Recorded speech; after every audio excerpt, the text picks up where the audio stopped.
Selamat malam, salam sejahtera. Isu tentang kapal selam pula, kapal perang skandal 9 bilion kini makin hangat dan makin menjadi besar.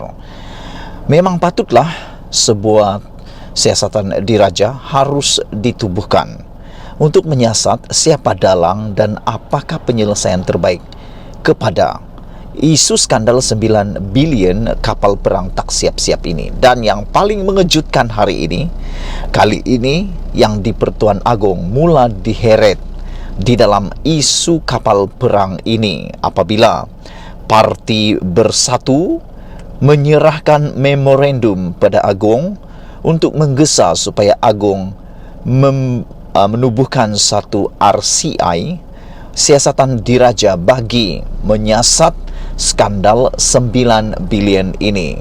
Inilah yang kita tunggu-tunggu, inilah berita yang kita tunggu-tunggu, inilah keputusan yang terbaik yang harus dibuat. Yang salah harus dihukum, yang salah harus disiasat. Jangan biarkan ianya terus bernanah, terus menjadi kanser barah di dalam negara kita. Ini melibatkan kedaulatan negara kita. Apa yang terjadi hari ini, Bersatu telah menyerahkan memorandum kepada yang di Pertuan Agong.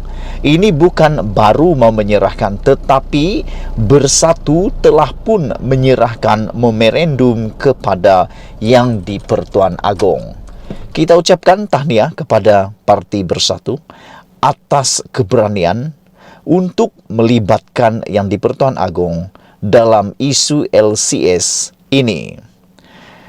Hari ini Bersatu telah menyerahkan memorandum kepada yang di Pertuan Agong, Sultan Abdullah Sultan Ahmad Shah, meminta supaya siasatan diraja satu Suruhanjaya diadakan untuk menyiasat projek kapal tempur pesisir LCS. Ketua penerangannya Wan Saiful Wanjan berkata, parti itu mahu kerajaan memulakan RCI bagi menyiasat kapal yang tidak dihantar seperti dijadualkan. Mereka kata kapal tidak dihantar seperti dijadwalkan kerana menurut perjanjian yang telah keluar baru-baru ini, kapal itu sepatutnya ada yang sudah dihantar siap 2019. Bukan dikatakan tak wujud, tapi kerana tak sampai-sampai mengikut perjanjian. Itu yang dikatakan oleh pihak yang mahu RCI ini. Kes ini adalah kes besar yang telah mengambil sejumlah besar dana rakyat, kata mereka lagi. Kami juga akan mencadangkan menteri dari Bersatu menyokong idea daripada parti lain untuk memulakan RCI mengenai perkara ini, katanya. Penyerahan memorandum itu berlangsung di luar Istana Negara pada jam 3.50 petang tadi. Wan Saiful menyerahkan memorandum itu kepada Setiausaha Sulit Kanan Agong Nazim Muhammad Alim. Wan Saiful juga berkata, RCI perlu ditubuhkan kerana eksekutif tidak akan dapat menyiasat perkara itu secara adil.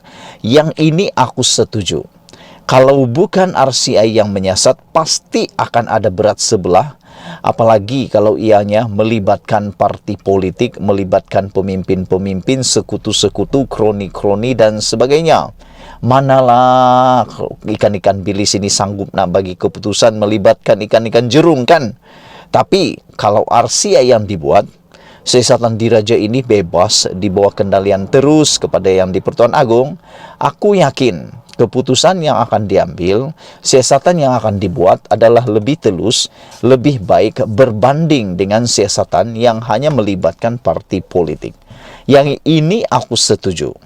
Supaya adil, tubuhkan RCI. Aku tak percaya lagi dengan mana-mana siasatan yang bukan direct kepada yang di Pertuan Agong. Kerana semuanya tak akan berani. Yang disiasat itu bukan orang kecil-kecil. Itu ikan jerung, bosku.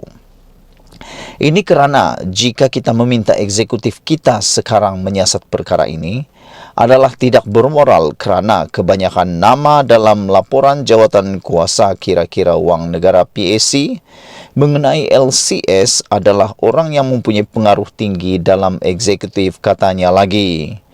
Kita bimbang jika kita menyerahkan perkara ini kepada eksekutif, beberapa kuasa lain akan terlibat dan siasatan tidak akan berjalan dengan jayanya, katanya lagi. Bekas penasihat khas Menteri Pendidikan itu turut menggesa Perdana Menteri Ismail Sabri Yaakob mengambil tindakan segera berhubung isu itu. Terlalu banyak bantahan awam mengenai skandal ini, dan oleh itu saya berharap Perdana Menteri menubuhkan RCI secepat mungkin, kata Wan Saiful. Bercakap lagi tentang RCI, siasatan RCI ini mestilah telus. Telusnya ada dua perkara yang ingin aku ulas. Pertama, pastikan laporan RCI itu disebarluaskan. Jangan hanya disimpan untuk simpanan kerajaan ataupun sesiapa. Karena banyak RCI yang telah ditubuhkan, dapatannya itu agak tak telus apabila dilaporkan. Apa maksud tak telus? Tidak sepenuhnya, tidak dibukukan dan tidak diedarkan. Coba kalau ditulis dan diedarkan. Ada banyak contoh yang kamu mungkin tahu. Kedua adalah apabila diumumkan keputusan itu, siapa yang terlibat haruslah diumumkan segera. Jangan RCI itu dibuat hari ini, keputusannya 5 tahun akan datang lagi. Buat apa lagi keputusan itu kalau sudah terlambat, expired date, kata orang. Jangan buat RCI yang lambat. Kita mau RCI yang punya keputusan lebih segera. Minggu lalu, PAC membentangkan laporannya mengenai perolehan LCS kepada Dewan Rakyat yang menonjolkan banyak kelemahan dalam projek itu. Projek itu telah diluluskan pada tahun 2011 lagi. Pada masa itu, Ahmad Zahid Hamidi adalah Menteri Pertahanan, manakala Najib adalah Perdana Menteri dan Menteri Keuangan. Walau bagaimanapun, dua pribadi ini sudah cuba mencuci tangan, terutamanya Najib Tun Razak. Beliau mengatakan beliau tiada kena mengena dengan hal itu. Begitu juga dengan Zahid Hamidi. Yang lebih melucukan, di dalam Twitter hari ini, mulalah admin cyber trooper backup Najib. Mereka menyenaraikan kenapa kapal perang itu tak siap. Antaranya yang paling lawak adalah mereka mengatakan bahwa kapal perang itu lambat siap dan berlaku kenaikan harga tambahan kepada kapal perang itu karena perubahan teknologi. Ada orang tak setuju, aku pun tak setuju. Kapal perang ni dia bukan macam handphone, bukan macam Android. Android bolehlah berubah 2-3 minggu, 2-3 bulan dah berubah dah sistemnya. Tapi kapal perang tak akan berubah begitu cepat. Takkanlah kan pelurunya tiba-tiba berubah jadi bom atom pula. Jadi apa yang menjadi kerisauan kita adalah sekiranya RCI ini tidak dibuat, maka siasatan tidak akan dijalankan.